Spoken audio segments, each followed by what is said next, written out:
Hello, everyone, and welcome to the Ag Innovation News Podcast, presented by the Agricultural Utilization Research Institute of Minnesota.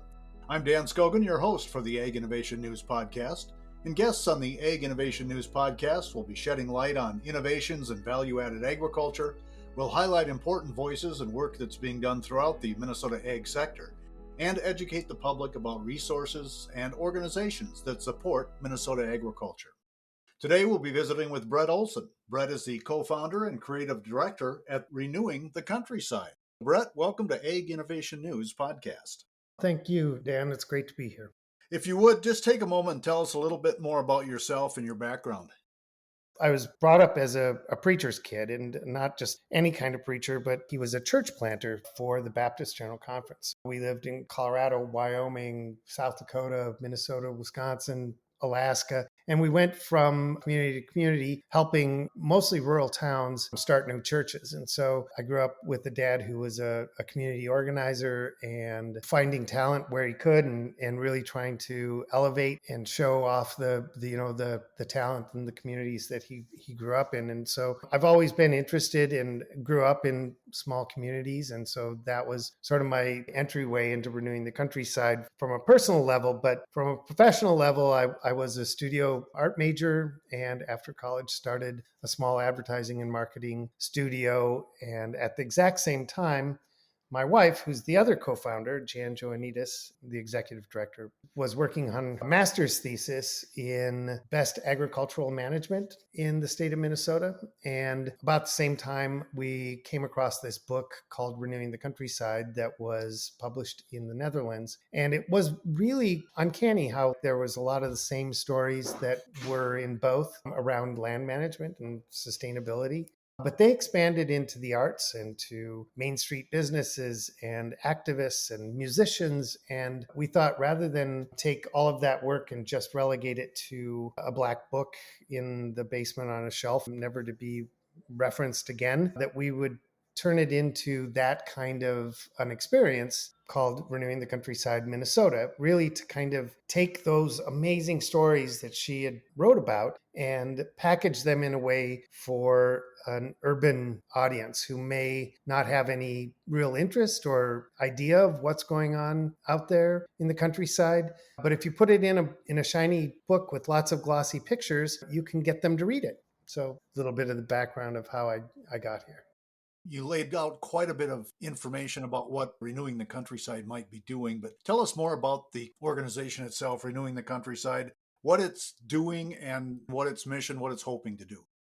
Out of that, telling stories, which I think is really a powerful way of motivating people. I mean, back to my childhood, is filled with stories to encourage people to act or do a certain thing. But then at a certain point, you have to add maybe some technical assistance. You can get people fired up, but how do you kind of move them to those best practices? So Renewing the Countryside started to hear from these rural communities saying, hey, we really like that thing. How do we do something like that in our community? And so we went out, found the expertise, found different people for our group, and started to develop programs around rural revitalization, everything from tourism to how to market your farm business to pretty much the wide variety, kind of like what that book would have represented in the 40 different stories. We tried to start to provide technical assistance in those areas as communities came to us and said, hey, can you help us out with this? Well, with a 20-year history, you have to have some success stories that you're very proud of. Oh, yeah, for sure. One of them is coming up here. We have a food show. It looks like a food show, but it's actually an ag show. We have 80 to 100, sometimes more, people that are food makers from the upper Midwest, Minnesota primarily, but Wisconsin and Iowa, who not only produce their food or beer, wine, spirits, whatever in those states, but also source the ingredients from those states, right? So taking local food to a more granular place where not only is it made here, but it's actually from here. And so we've done that now for 10 years, half of our nonprofit status. And that's a great partnership with the Southern Minnesota Initiative Foundation, the Department of Ag, this year Compeer, the ag lender, And AURI has been a partner on this since the very beginning. And so we're super excited to launch that marketplace. Brett, I want to circle back to that at some point here in our discussion because I think listeners would like to know more about that and how to get involved. But tell me a little more about your responsibilities at Renewing the Countryside. Is it a two-person operation or how is it governed? How is it put together? Started off as a one person, my wife, who is the executive director, Jan Joannides, and it's ebbed and flowed over the years. But we just hired a new employee, Gary, and he's going to be heading up a granting program that we're in charge of in the Twin Cities for urban agriculture. But the grand total is, I believe we have 15 employees. And through various contracts and other goings on, we have a couple dozen contractors that are also working with us. And of course, as a 501c3, there are some requirements just on how you do business. Yeah, right. I think the fun term is encumbered funds. You can look at your books and say, look, we have a mythical $10. We can go do whatever we want. But actually, all but 30 cents of it are very specifically encumbered to be used in a very specific way. Running a nonprofit is hard. I mean, like I said, I ran a small business myself. And if someone gave me a mythical $10, I could spend it however I wanted. We've got a board of directors who also are really both Jan and myself and the other 13 employees. That's really their boss. For our listeners' sake, when Brett's talking about encumbered funds, another word would be designated. And then the other piece of the puzzle is you don't want to lose your nonprofit status. So you're very careful to make sure that all funds that you are dealing with are channeling in the right direction. We get regular audits as just part of our doing business expense. We make sure that we have outside audits. That's pretty common across nonprofits, at least once they get past a certain size. It's kind of like having somebody balance your checkbook at the end of the year. I'm going to put you on the spot a little bit on projects themselves. In the 20 years, Renewing the Countryside has had many projects. Can you point to one or two that really stand out as real markers for the organization? I'll give you one that has been really successful and I'm really proud of, and one that didn't work the way we wanted it to.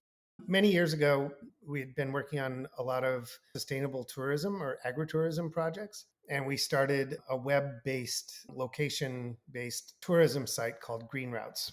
It was a directory, mostly in Minnesota, of green destinations, and it went along great. We had these maps that you folded up and put in your car. Remember those? And we couldn't find enough funding to keep that afloat, even though it was a great idea. And you see that now in multiple websites online. We were ahead of the curve and ahead of the technology and just couldn't sustain it. And so I was really proud of it. It was one of my favorite programs. I just couldn't sustain it. And that was, in response to people saying, how do we get those tourism dollars into restaurants that serve local food or hotels that don't use harsh chemicals or things along those lines? More recently, people have been really talking about land access and how do beginning farmers, especially farmers who have been traditionally underserved by lending and other USDA programs, how do we get them onto land in a durable and fair tenure, or tenure is control of land, whether it's leasing or owning. And we've been working on the Farmland Access Hub, so you can go to that, farmlandaccesshub.org, with a number of partners for, 5 years or so. And we've been really successful in helping beginning farmers and traditionally underserved farmers onto the land and in situations where they can really be confident that they can grow and will be treated fairly. And so that's been a great success. Brett, I'm enjoying our conversation. I want to talk to you about Slow Money. I want to talk to you about your Feast magazine. I want to get some more information on the food show that's coming up. But first, I want to remind our listeners that you're listening to the Ag Innovation News podcast presented by the Agricultural Utilization Research Institute of Minnesota. And we're visiting today with Brett Olson. Brett is the co-founder and creative director at Renewing the Countryside. So let's go to Slow Money, Minnesota. I went to your website and that one really caught my attention. Tell our listeners about Slow Money, Minnesota. So there's this loose chapter base out of Slow Money, a national philosophy, really. It's a kind of a movement thing. Woody Tesh wrote a book He was a personal financial advisor and was really looking at how people were moving money in the marketplace and found that it really wasn't to the best interests of everyone. It was often in the best interest of the one person with the money. And so he wrote a book about slow money where I think the tag was something like investing as if food and farmland matter, something like that. So he's really interested in moving parts of people's investment portfolio from the big black box of Wall Street, where your money kind of turns into this thing called the Dow. You're not really sure what it is, but it upsets you when you listen to it on Money Matters and you don't know why. So to kind of reinvest it in your own community and specifically around food, farming, and land use. I was just actually at a really interesting regenerative food systems investment forum in Denver, Colorado a couple of weeks ago. And Woody was on to something. The room was filled with 400 investment types who are actively looking at how to invest in farmers and not just farmland. These weren't land speculators. These were people who were interested in the practices on the farmland. So that's a little bit about its origin story. Renewing the Countryside kind of did a couple of events, and we haven't had one in a while, but we haven't had a real pressing need for one. But often you'll have startups, maybe a new food business or a farm or something, come to do a pitch. You have to be careful because asking non-accredited investors can be tricky, but do a pitch for what they're trying to do and what kind of capital,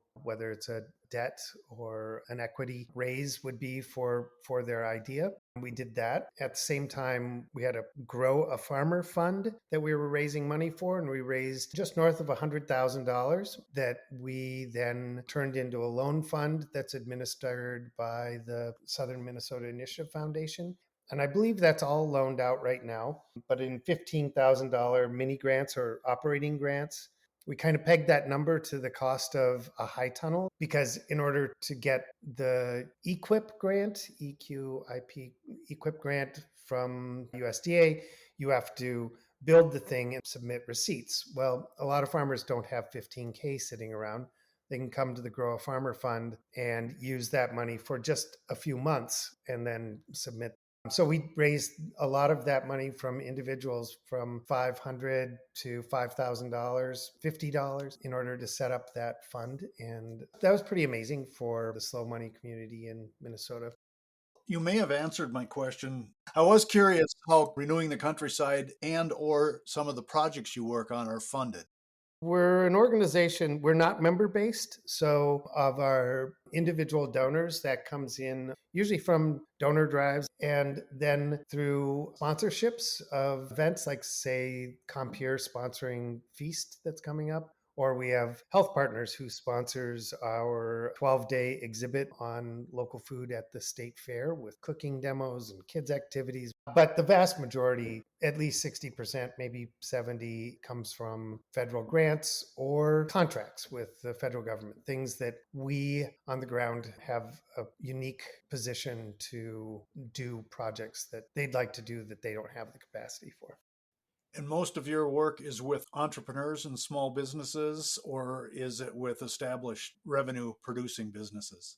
Usually, we're really at the beginning stages working with businesses. So occasionally, we will help somebody along. We worked with an established farm that had a fairly large wholesale and retail market in order to expand their business through some infrastructure and help them do a capital raise for that. But for the most part, working with individual farmers, a beginning farmer, on making sure that their finances are in line and that they've got a good business plan and that they have the right resources to access finances, and also come up with creative financing in order to bring the cost of farmland to a place where, frankly, it will cash flow for a beginning farmer. So most of the time it's with the small farms. Brett, we are kind of running out of time, but one way you spread the word or get information out is through your Feast magazine. Tell us a little bit about that. It's so much fun. It goes back to that kind of advertising background that I have. We have a great team that does that. Once a year. It's a free magazine. Really talks about the food system in the upper Midwest. And this year's cover story is on Red Cliff Commercial Fishery up on the North Shore in Wisconsin. And we talk everything in that magazine from food hubs to seed saving. And it's all around this feast marketplace that comes up on November 4th. Then there's a little preview for that. And it's a great way to kind of just showcase what's fun. Like we have a standing column called Last Call. This year we have Tattersall Distillery made a whiskey out of Kernza, which I'm sure you've probably talked about on this show before, but it's a perennial wheatgrass developed in partnership with the University of Minnesota. So they made a whiskey and featured that in the magazine as well. Brett, I certainly didn't think a PK would know what Last Call was all about. Well, I'm going to plead the fifth. Let's go back to the food show. When, where, what can we expect to see there? November 4th, the Civic Center in Rochester, Minnesota, 10 to 4. There'll be 80 to 100 food makers from cheese to chocolate, local cheesemakers buying milk from local farmers. Chocolate, Mademoiselle Mille, for example, uses honey as a sweetener in her chocolates. They are magnificent.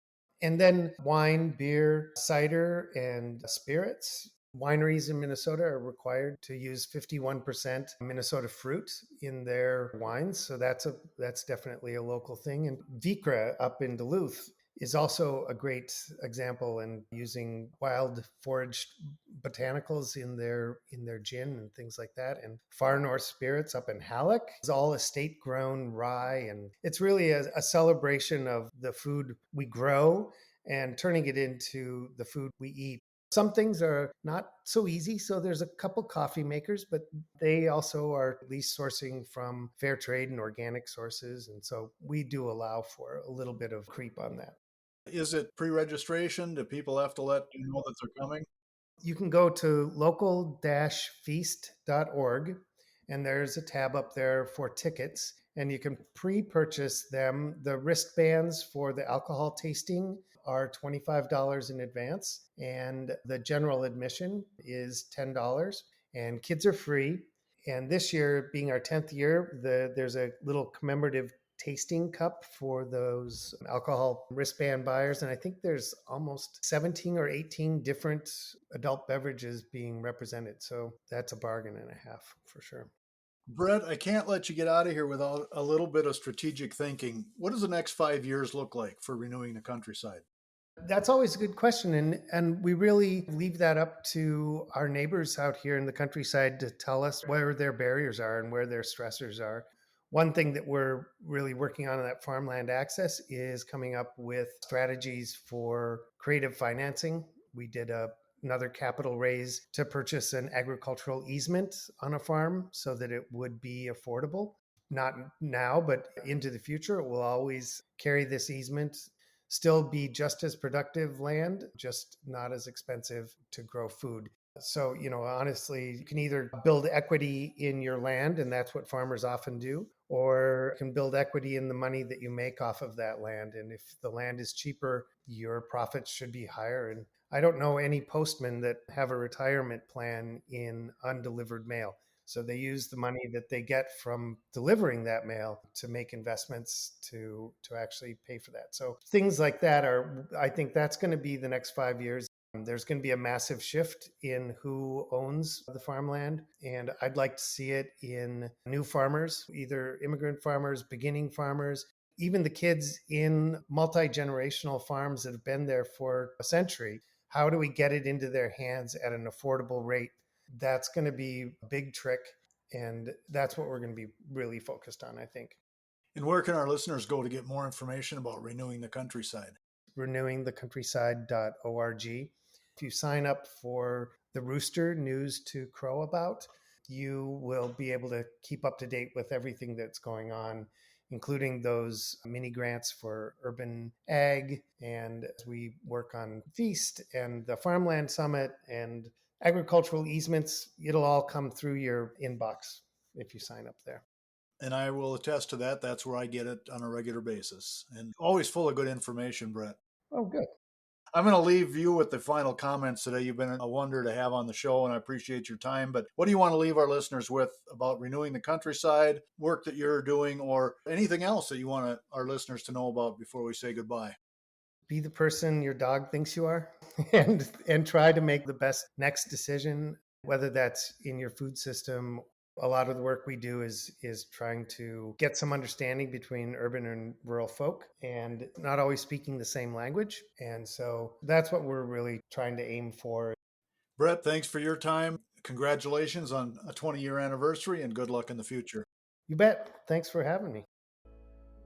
We've been visiting with Brett Olson, co-founder and creative director at Renewing the Countryside. We want to thank him for joining us today, and we want to thank you for listening to the Ag Innovation News Podcast, presented by the Agricultural Utilization Research Institute of Minnesota. Thanks to my podcast crew of one, Lisa Martinez, AURI Communications Coordinator and editor of this production. To learn more about AURI, go to auri.org.